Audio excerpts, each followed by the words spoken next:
ہمارے ایک ٹیوٹر والے بھائی ہیں جو یہ بہت کوٹ کرتے ہیں، everything is fair in love and war. ویسے اب ان کی ڈیوٹیز چینج ہو چکی ہیں، آپ کو پتا چل جائے گا میں کس کا ذکر کر رہا ہوں، نام لینے کی ضرورت نہیں۔ تو یہ بالکل ایک جذباتی ڈاکٹرن ہے، اس کا اسلام سے بھی کوئی دور دور تک لینا دینا نہیں ہے، بلکہ یہ اینٹی اسلامک بات۔ اسلام میں جنگ ہو یا محبت، ہر چیز کے رولز اور ریگولیشن، کبھی بھی آپ نہیں کہہ سکتے کہ everything is fair in love and war. محبت اور جنگ میں ہر چیز جائز ہے۔ تھوڑا سا آپ کرٹیکل انالیسس کریں گے تو آپ کو اس جملے کی خرابی عیاں ہو جائے گی۔ یہ کیسے ہو سکتا ہے کہ محبت اور جنگ کے کوئی رولز نہ ہو؟ صرف اتنا ملتا ہے بخاری اور مسلم کے اندر کہ نبی علیہ السلام نے فرمایا جنگ دھوکے کا نام ہے، اسی کی پلی لی ہوئی ہے انہوں نے۔ جنگ دھوکے کا نام کیا ہے؟ آپ نے دشمن کو دھوکہ دینا ہے، دشمن کے ساتھ عہد شکنی نہیں کرنی۔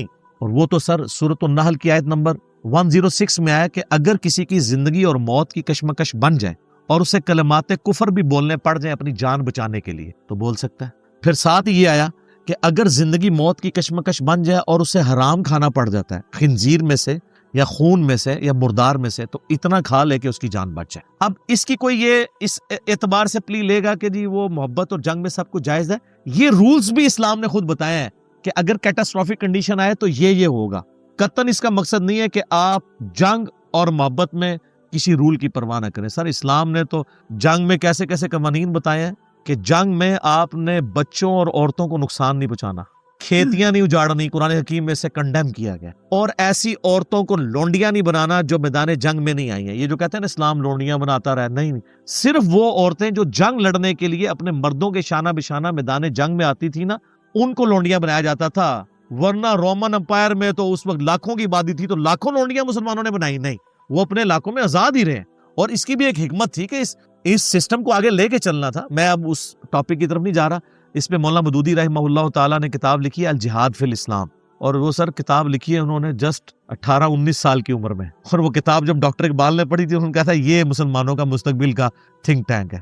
18-19 سال کیا عمر ہوتی ہے؟ جیو والوں نے ایک جیومیٹری ریکارڈ کی تھی بایوگرافی آف مودودی کے اوپر، یوٹیوب پہ پڑی ہوئی ہے۔ سر آپ حیران ہوں گے 11 سال کی عمر میں مولانا مودودی رحمہ اللہ تعالیٰ نے عربی فارسی کے اوپر مہارت حاصل کر لی ہوئی تھی، فارغ التحصیل ہو چکے ہوئے تھے یہ علوم حاصل کر کے۔ 17-18 سال کی عمر میں انہوں نے لکھنا شروع کر دیا تھا، اور 23-24 سال کی عمر میں اس وقت کے جتنے بڑے بڑے لکھاری تھے نا، چاہے ابوالکلام آزاد ہوں یا اور لوگ ہوں، سب کو پیچھے چھوڑ دیا تھا اتنی چھوٹی عمر کے اندر۔ تو وہی بات ہے، بڑا بندہ بڑا ہی ہوتا ہے، پاویں چھوٹا بھی ہوئے، بڑا بندہ بڑا ہی ہوتا ہے، وہ شروع سے ہی بڑا ہوتا ہے۔ تو الجہاد فی الاسلام پڑھیں تو آپ کو حکمتیں پتہ چلیں گی اور اسلام نے کیا کیا رولز اس حوالے سے دیے۔ تو لہٰذا یہ جنگ دھوکے کا نام ہے، اس کی پلی لے کے کوئی حب الوطنی کے نام پہ ایکسٹرا جوڈیشل ایکٹیویٹیز پرفارم کرے، ماورائے عدالت قتل کسی کو کر دے، یا اسی کی پلی لے کے کوئی مذہبی جماعت جو ہے وہ گستاخ رسول کے نام پہ مسلمانوں کو اسیسینیٹ کرنا شروع کر دے، یہ دونوں ایکٹیویٹیز غلط ہے۔ محبت اور جنگ کے رولز ہیں جو اسلام نے بتائے ہیں، ان کو آپ نے فالو کرنا ہے۔ شتر بے مہار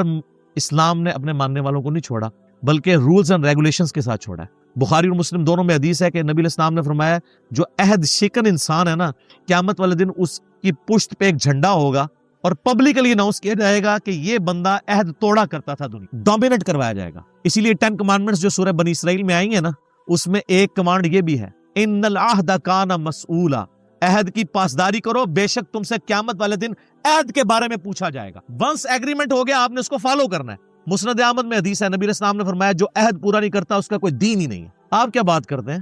مسند احمد میں، سنن ابن ماجہ میں حدیث ہے، نبی علیہ السلام نے فرمایا جس نے اپنے دشمن کو پناہ دی اور امن کی حالت میں پناہ دینے کے بعد اس نے اسے قتل کر دیا تو قیامت والے دن اس کے لیے پھر ایک جھنڈا مقرر ہوگا کہ یہ جو ہے نا، یہ شخص وہ شخص ہے جو کہ غدر کرنے والا ہے، دھوکہ باز ہے یہ۔ اور صحیح بخاری میں حدیث ہے جس نے ایک ذمی کافر کو قتل کر دیا جس کی ذمہ داری اسٹیٹ کے اوپر تھی، ہے وہ کافر تھا، وہ مسلمان بھی جنت میں داخل نہیں ہوگا، اس پہ جنت حرام ہے، اس کی خوشبو بھی حرام ہے، حالانکہ جنت کی خوشبو 40 سال کی مسافت سے آ رہی ہوگی، کیونکہ 50,000 سال کا دن ہے نا، تو جب اس دن کے ختم ہونے میں 40 سال رہ جائیں گے تو خوشبو ہلکی ہلکی جنہوں نے جانا ہوگا ان کو آنا شروع ہو جائے گی، لیکن ایسے مسلمان کو بھی خوشبو نہیں آئے گی جس نے کسی ذمی کافر کو قتل کیا، تو جنت میں تو وہ جا ہی نہیں سکتا۔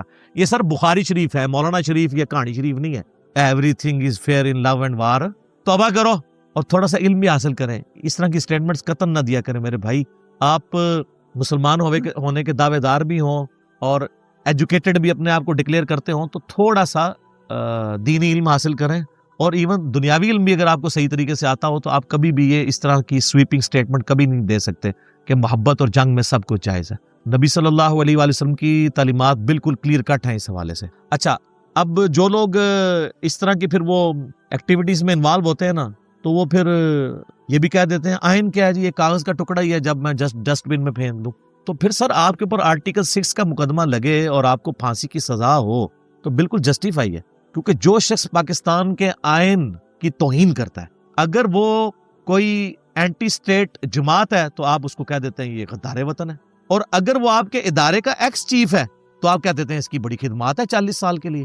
تو پھر میرا ایک معصومانہ سوال ہے، خدا نخواستہ آپ کے بچے کے ساتھ آپ کی مسجد کا وہ مولانا جو 40 سال سے آپ کو نماز پڑھا رہا ہو منہ کالا کرے، تو آپ یہ کہہ کے معاف کر دیں گے کہ اس کی بڑی خدمات ہیں مسجد کے لیے، لہٰذا میرے بچے سے منہ کالا کر لیا تو کیا ہوا؟ تو سر جب اپنے اوپر پڑتی ہے نا، تو وہ شخص جو پاکستان کو اس آگ میں جھونک کے گیا ہے جس کی ہیٹ سے ہم آج تک باہر نہیں نکل سکے ان 20 سالوں میں، اس کی جھوٹی وکالت آپ لوگ کرتے ہیں۔ اللہ کو جان نہیں دینی آپ نے، یا آپ نے وہ والی جان دینی ہے کہ جان اللہ کو دینی ہے؟ صحیح والی جان دینی ہے میرے بھائی۔ اللہ سے ڈریں اور اس طرح کی سویپنگ سٹیٹمنٹس کبھی نہ کوئی دے کہ everything is fair in love and وار۔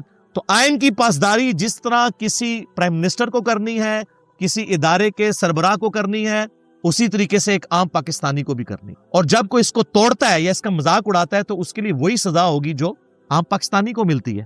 عام پاکستانی اگر اس طریقے سے آئین کی توہین کرے تو کہتے ہیں تو غدار وطن ہے، اور پھر کہتے ہیں ہم ان کو مین سٹریم میں لانا چاہتے ہیں ان جماعتوں کو، اور خود آپ مین سٹریم سے باہر نکلے ہوئے ہوں۔ تو لما تقولون ما لا تفعلون، قرآن میں ہے نا، وہ کیوں کہتے ہو جو تم کرتے نہیں ہو؟ اللہ کے نزدیک یہ بہت بڑا جرم ہے کہ تم وہ کہو جو خود نہ کرو۔ تو سر یہ اس سے رجوع فرمائے کہ everything is fair in love and war, ایسا نہیں ہے، وار کے بھی قوانین ہیں۔ اور سورۃ الانفال میں تو یہاں تک آیا ہے کہ اللہ تعالیٰ نے فرمایا کہ جس قوم کے ساتھ تمہارا عہد ہو، چاہے وہ تمہاری دشمن قوم بھی ہو، تم اس کے ساتھ جنگ ڈکلیئر نہیں کر سکتے جب تک کہ اعلانیہ عہد توڑ نہ دو، لہٰذا اسلام میں گریلا وار حرام ہے۔ یہی وجہ ہے کہ 1948 میں جب پاکستان نے اپنی آرمی کشمیر میں داخل کی تو مولانا مودودی رحمہ اللہ تعالیٰ نے اس کی مخالفت کر دی تھی کہ یہ اسلام کے خلاف ہے، اور یہ نہیں کہتے تھے جنگ نہ کرے، وہ کہتے تھے اوپن جنگ کرو، ڈکلیئر کرو کہ تم ہمارے دشمن ہیں، ہم اپنی فوج بھیج رہے ہیں۔ لیکن اوپر آپ امن معاہدے میں جڑے ہوئے ہیں، UN کے چارٹر کے انڈر ہیں، اور نیچے کام ڈالا ہوا ہے، اور یہی کام انہوں نے بھی ڈالا۔ ان ہندوؤں کو ہم کیا کہیں گے؟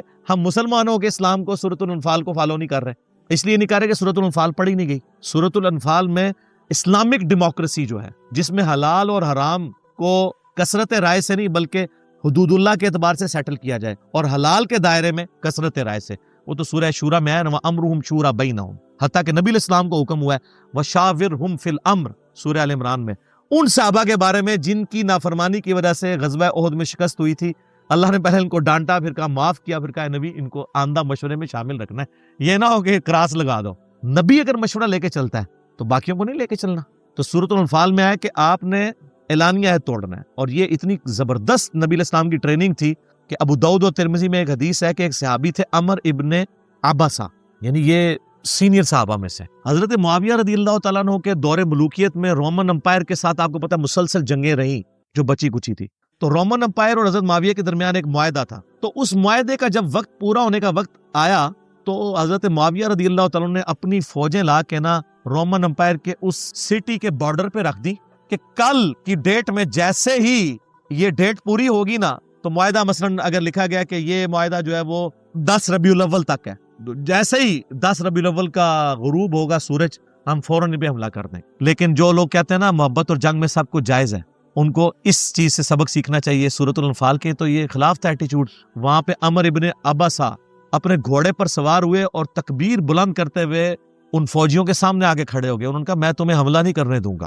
کافروں کیوں، کیونکہ میں نے نبی علیہ السلام سے یہ سنا تھا کہ جس قوم سے تمہارا معاہدہ ہے اوپنلی اس معاہدے کو توڑو تاکہ وہ بھی اپنی جنگ کی تیاری کر سکے۔ ہائے ہائے ہائے ہائے، یہ محمد رسول اللہ کی تعلیمات ہی ہو سکتی ہیں۔ اور یار کافروں کو یہ باتیں بتاؤ کہ تمہارا پیغمبر کون تھا، وہ چنگیز خان یا سکندر اعظم نہیں تھا، وہ اللہ کا پیغمبر تھا جس کے ساتھ اللہ کی غیبی تائید تھی۔ هو الذی ارسل رسولہ بالہدی ودین الحق لیظہرہ علی الدین کلہ، اللہ نے اس کو دین کے غلبے کے لیے دنیا میں بھیجا تھا۔ دیکھیں نا پھر چند سالوں میں رومن اور پرشین امپائرز الٹی گئی ہیں جنگ قادسیہ اور یرموک کے اندر، مختصر سی فوج کے ساتھ، اللہ کی غیبی تائید تھی۔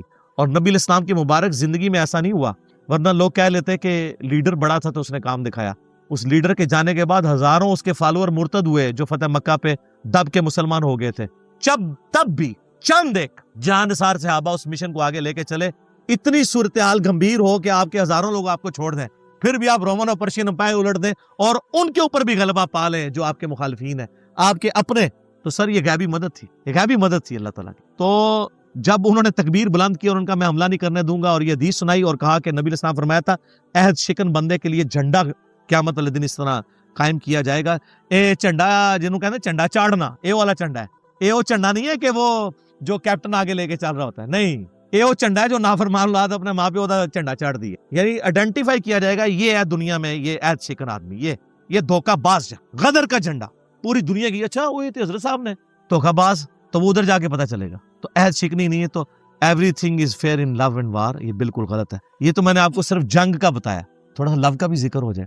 آپ والا ذکر تو میں نہیں کر سکتا, میں اس لو کا ذکر کروں گا جس کا ذکر میں کر سکتا. اس کائنات میں اللہ کے بعد سب سے زیادہ محبت کا حقدار ہمارے لیے کون ہے؟ امام کائنات سید الاولین والآخرین, شفیع المذنبین, رحمت للعالمین, خاتم النبیین, امام اعظم محمد رسول اللہ صلی اللہ علیہ وآلہ وسلم. سر ان کے ساتھ بھی محبت کے رولز ہیں. حالانکہ میرے نزدیک اگر کسی کے ساتھ انفینٹ محبت ہو سکتی تھی نا مخلوق میں تو وہ نبی علیہ السلام کی مبارک ذات ہے, لیکن اس کی بھی لیمٹس ہیں. انفینٹ اس لیے کہ بخاری مسلم دونوں میں حدیث ہے, اس نے ایمان کی حلاوت چکھ لی جس میں 3 نشانیاں, اللہ اور اس کا رسول اسے سب سے بڑھ کر محبوب ہوں, نمبر 2 دوستی اور دشمنی کا معیار اللہ کی ذات, نمبر 3 کفر کی طرف لوٹنا اتنا ہی مشکل جتنا زندہ آگ میں جلایا جانا. یعنی وہ آگ میں زندہ جلنے کے لیے تیار ہو جائے لیکن اسلام نہ چھوڑے, کفر میں نہ جائے. اور پھر بخاری مسلم دونوں میں حدیث, تم میں سے کوئی شخص اس وقت تک مومن ہی نہیں ہو سکتا جب تک کہ میں اسے اس کے ماں باپ اولاد سب لوگوں سے بڑھ کر عزیز نہ ہو جاؤں. اور جو بخاری کی وہ حدیث ہے کہ نبی علیہ السلام ایک دفعہ چہل قدمی کر رہے تھے حضرت عمر کا ہاتھ پکڑ کے, تو حضرت عمر بھی تھوڑے سے فرینک ہو گئے, کہا یا رسول اللہ اس دنیا میں سب سے بڑھ کر مجھے آپ سے محبت ہے سوائے اپنی جان کے. سر وہ ٹروتھ لور تھے, جان تو سب کو پہلے نمبر پہ عزیز ہوتی ہے نا. آپ ہوتے تو آپ کہہ دیتے یا رسول اللہ میں آپ کے لیے چاند توڑ کے لے آؤں گا. انہوں نے سچی بات کی جو تھا. آپ فرمایا عمر ابھی تیرا ایمان مکمل نہیں ہوا بلکہ تیری جان سے بھی بڑھ کر. انہوں نے اسی وقت کہا سمعنا واطعنا یا رسول اللہ, مانا, اب آپ مجھے میری جان سے بھی بڑھ کر عزیز ہے. آپ فرمایا اے عمر اب تیرا ایمان مکمل ہوا. یہ صحیح بخاری میں حدیث ہے. ان ساری چیزوں کو ذہن میں رکھیں. اور جو لوگ کہتے ہیں everything is fair in love and war, تو اس لو میں بھی ایوری تھنگ فیئر نہیں ہے. جامعہ ترمذی, ابو داؤد اور ابن ماجہ میں حدیث ہے, ایک شخص نبی علیہ السلام کی خدمت میں حاضر ہوا, آپ کا صحابی تھا, اس نے آ کے آپ کو سجدہ کیا. آپ نے میں سر اٹھا یہ کیا کر رہا ہے؟ کہ یا رسول اللہ میں وہ کوفے کے پاس ہیرا نامی ایک شہر میں گیا تھا, وہاں لوگ اپنے سردار کو سجدہ کرتے ہیں, آپ تو اللہ کے رسول ہیں, آپ زیادہ حقدار ہیں صلی اللہ علیہ وآلہ وسلم. آپ نے فرمایا جب میں فوت ہو جاؤں گا تم میری قبر سے گزرو گے, کیا میری قبر پہ سجدہ کرو گے؟ کہا نہیں یا رسول اللہ. اتنی ان کو بھی سمجھ تھی. فرمایا جب میری قبر پہ سجدہ نہیں کرو گے تو مجھے کیوں سجدہ کر رہے ہو؟ اگر میں سجدہ جائز سمجھتا تو بیویوں سے کہتا کہ اپنے خامدوں کو سجدہ کریں اس حق کے سبب جو اللہ نے دیا, لیکن وہ بھی کوئی نہیں ہے. سجدہ تعظیمی, سجدہ عبادت تو صرف اللہ کے لیے. حضرت آدم کو بھی سجدہ عبادت نہیں ہوا تھا, تعظیمی ہوا تھا, اور سجدہ تعظیمی اس امت میں حرام ہے. تو نبی علیہ السلام کے لیے سجدہ نہیں ہے. اگر everything is fair in love and war ہوتا تو یہ ہوتا. جامعہ ترمذی میں حدیث سے انس ابن مالک کہتے ہیں ہمیں ایک ایسا شخص آتا تھا جو ہمیں سب سے بڑھ کر محبوب تھا, لیکن ہم اس کے استقبال کے لیے کھڑے نہیں ہوتے تھے کیونکہ ہمیں پتا تھا کہ وہ اس سے ناراض ہوتے ہیں, اور وہ محمد رسول اللہ تھے صلی اللہ علیہ وسلم. تو everything is fair in لو بھی نہیں ہے. جامعہ ترمذی میں حدیث ہے, حضرت معاویہ رضی اللہ تعالیٰ کہتے ہیں میں نے خود نبی علیہ السلام سے یہ بات سنی تھی, جس شخص کی یہ خواہش ہو کہ لوگ اس کے سامنے تعظیماً کھڑے ہوں وہ اپنا مقام دوزخ میں دیکھ لے. وہ کھڑے ہونے والے کا قصور نہیں ہے, ویسے آپ رسپیکٹ میں کھڑے ہو سکتے ہیں کسی کے لیے. میرا اس کے اوپر کلپ ہے کہ استاد کے لیے اسٹوڈنٹ کھڑا ہو سکتا ہے, استاد یہ ڈیمانڈ نہ کرے کہ میری رسپیکٹ میں کھڑا ہوا ہے, یہ دو الگ چیز. یہ تعلیمات تھی نبی علیہ السلام کی. تو لو میں اگر جائز ہوتا تو صحابہ کرام یہ کر لیتے, تو یہ نہیں کیا. پھر مسند احمد میں حدیث ہے, الادب المفرد میں حدیث موجود ہے, ایک شخص نے آگے حضور کہا یا رسول اللہ ماشاء اللہ وشئت, اللہ کے رسول جو اللہ کی مرضی جو آپ کی مرضی. یہاں یہ اس کے پیچھے لکھا ہوتا ہے علی جانے یا علی, اللہ نبی وارث. نبی علیہ السلام کے سامنے جب اس نے کہا نا جو اللہ چاہے اور جو آپ چاہیں, آپ فرمایا جعلتنی للہ ندا, تو نے کیا مجھے اللہ کے مقابلے پہ کھڑا کر دیا؟ قل بل ما شاء اللہ وحدہ, بلکہ کہہ جو اکیلا اللہ چاہے. اس نے آگے کہانی نہیں کرائی یا رسول اللہ میں آپ کو اللہ کا بندہ مان رہا ہوں, غیر مستقل بذات مان رہا ہوں, عطائی مان رہا ہوں. یہ کہانیاں اس زمانے میں نہیں ہوتی تھیں, یہ بابوں نے لکھی. تو پھر ہم کیوں نہ کہیں کہ مرنے سے پہلے اے مسلمان کر لے اس پہ غور, کتابوں کا خدا اور ہے, بابوں کا خدا اور جب تم غور کر چکو گے تو تمہارے اندر سے ایک آواز نکلے, کیا؟ نہ میں وابی نہ میں بابی, میں ہوں مسلم علمی کتابی. تو یہاں پہ بھی فیئر نہیں ہے. نبی علیہ السلام نے نہیں اجازت دی. پھر وہ مسلم شریف کی حدیث یاد کریں. نبی علیہ السلام کا ایک صحابی خطبہ دیتے ہوئے کہہ رہا ہے من یطع اللہ ورسولہ فقد رشد، جو اللہ کی اطاعت کرے اس کی رسول کی اطاعت کرے وہ کامیاب ہو گیا. ومن یعصہما، اور جو ان دونوں کی نافرمانی کرے فقد غوا، وہ بہک گیا. آپ فرمایا بئس الخطیب انت، یہاں کہتے ہیں میٹھی میٹھی بات کرو. نبی علیہ السلام توحید کے معاملے میں کتنے سینسٹیو ہے. آپ نے سیدھا جملہ ہی کتنا سخت بولا، کتنا برا خطیب ہے تو نے یہ کیوں کہا کہ جو ان دونوں کی نافرمانی کرے؟ تجھے کہنا چاہیے تھا تو کہ وَمَن يَعْصِ اللَّهَ وَرَسُولَهُ فَقَدْ غَوَىٰ، جو اللہ اور اس کے رسول کی نافرمانی کرے. تو نے ان دونوں کیوں کہا؟ اور آپ کے مولانا کہتے ہیں ہک ہے جڑا ہک کی ڈو آکے وہ کافر و مشرک ہے. حالانکہ ہک کی جڑا ڈو آکے وہی مواحد ہے. خالق کو مخلوق سے الگ کرنے کا نام توحید ہے. حادث کو قدیم سے الگ کرنے کا نام توحید. مخلوق تو حادث ہے، قدیم تو صرف اللہ ہے. اچھا ابو داؤد میں آگے الفاظ ہیں، فرمایا قم اذهب، اٹھو ادھر سے نکل، ایس ٹائم گم ہو جا، اپنی شکل دور کر لے میرے. ظاہر ہے اسی انداز میں کہا ہوگا. یہ کہتے ہیں کہ جی یہ ایکٹنگ کرتا ہے اور بڑے سخت الفاظ میں. حضور نے یہ تو نہیں کہا ہوگا، غصے میں یوں تو نہیں کہا جاتا کہ میرے پیارے پیارے صحابی آپ اس ٹائم تشریف لے جا سکتے ہیں. اور سر آپ ذرا عربیوں کے پاس بیٹھے اور ان سے ذرا پوچھیں کہ بئس الخطیب انت کا مطلب کیا ہے، اور کتنا برا خطیب ہے تو. اس کو یوں تو نہیں کہا جائے گا کہ آپ کتنے ہی برے خطیب. یہ اسی طرح ہی پریزنٹ ہوگا. ڈاکٹر اسرار صاحب جو قرآن کا ترجمہ جیسا پریزنٹ کرتے تھے، قرآن اسی طرح ہی نازل ہوا ہے.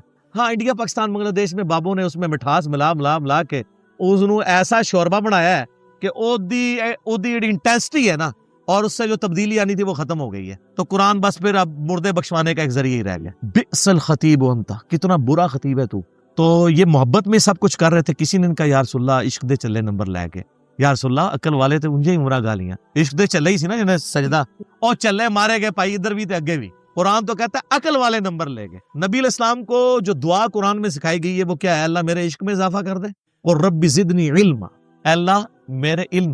اچھا نبی علیہ السلام کے علم میں اضافہ کرنے کی کوئی ضرورت ہے تھی جس کو اتنا کچھ سکھا دیا گیا؟ علم سے کوئی شخص اپنے آپ کو آزاد نہیں کر سکتا. اور پھر اللہ نے کیٹاگوریکل مینشن کیا انما یخشی اللہ من عبادہ العلماء، اللہ کی خشیت اور معرفت تو صرف اہل علم کو ہے. ڈگری والے علم نہیں کہ جو ڈگری حاصل کرتے ہیں اس کے بعد ممبر پہ چڑھ کہتے ہیں قرآن ڈائریکٹ نہیں پڑھنا گمراہ ہو جاؤ گے. یہ تو علم کے دشمن ہے. میں واقعی علم کی بات کر رہا ہوں، جو واقعی علم ہے کتابوں میں، بابوں میں نہیں. پھر سورہ زمر میں ہے قل هل يستوي الذين يعلمون والذين لا يعلمون انما يتذكر اولو الالباب. بھلا بتاؤ تو علم والے اور بغیر علم والے کیسے برابر ہو سکتے ہیں؟ نصیحت تو نہیں حاصل کرتے مگر عقل والے. اور عقل سے مراد وہ ہیں جو روٹی منہ کے راستے کھاتے ہیں. عقل سے مراد بزرگان دین علماء نہیں، ہر وہ شخص جو روٹی کو توتی نہیں کہتا. ہاں، اور جس کی عقل کام نہیں کرتی ہے اس کو تو قرآن ریس بھی نہیں کرتا.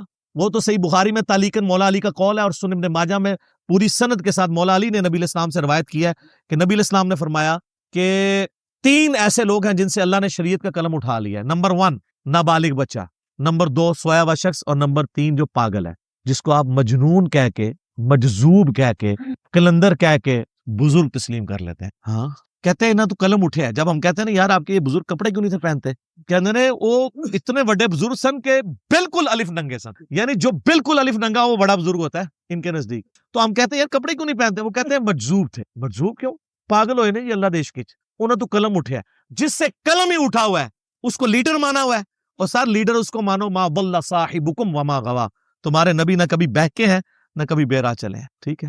وہ ابو داؤد میں حدیث ہے نا، عبداللہ بن عمر بن عاص کے بارے میں صحیح بخاری میں حدیث آتی ہے. ابو ہریرہ کہتے ہیں رضی اللہ تعالیٰ عنہ مجھ سے زیادہ حدیثیں اگر کسی کے پاس ہے نا تو عبداللہ بن عمر بن عاص کے پاس ہے، کیونکہ میں حدیثیں زبانی یاد رکھتا ہوں اور وہ لکھ لیتے ہیں. لکھنے کی تو پھر برکت ہے نا سر. الذی علم بالقلم، اللہ نے قلم کے ذریعے دین سکھایا. یہ اگر قلم کے ذریعے کتابیں نہ لکھی جاتی تو ہم تک نہ پہنچتی. آج دنیا مان رہی ہے کہ لکھ کے علم کو قید کرو. یہ اتنے بڑے بڑے انسائکلوپیڈیا لکھ کے کیوں تیار کیے گئے ہیں؟ زبانی نہیں آپ ایک چیز کو لے کے چل سکتے. تو بخاری کے الفاظ ہیں کہ عبداللہ بن عمر بن عاص کے پاس زیادہ حدیثیں ہیں، وہ لکھ لیتے ہیں، میں زبانی یاد کرتا ہوں اس لیے ان کے پاس زیادہ ہے. اور ابو داؤد میں حدیث ہے کہ عبداللہ بن عمر بن عاص جو لکھتے تھے یہ حدیثیں، وہ کہتے ہیں میں حضور کی خدمت میں تھا نا تو آپ علیہ السلام جو فرماتے تھے نا میں لکھتا جاتا تھا. تو پھر میں نے لکھنا چھوڑ دیا کیونکہ مجھے کچھ صحابہ نے کہا کہ کبھی نبی علیہ السلام غصے کی حالت میں بھی ہوتے ہیں، آپ نے کسی کے اوپر کوئی کامنٹس پاس کر دیے تو وہ بھی تم لکھ لو گے تو وہ دین تو نہیں ہوگا، تو لکھنا چھوڑ دیا. نبی علیہ السلام نے جب یہ پوچھا تو انہوں نے کہا یا رسول اللہ میں نے یہ ریزن مجھے بتائی تھی تو میں نے آپ کی حدیثیں لکھنا چھوڑ دی ہیں. آپ نے اپنی مبارک زبان پکڑ کے فرمایا اوئے ہائے ہائے، یہ آخری درجہ ہوتا ہے کسی کو سمجھانے کا کہ اللہ کی قسم اس زبان سے حق کے سوا کچھ نہیں.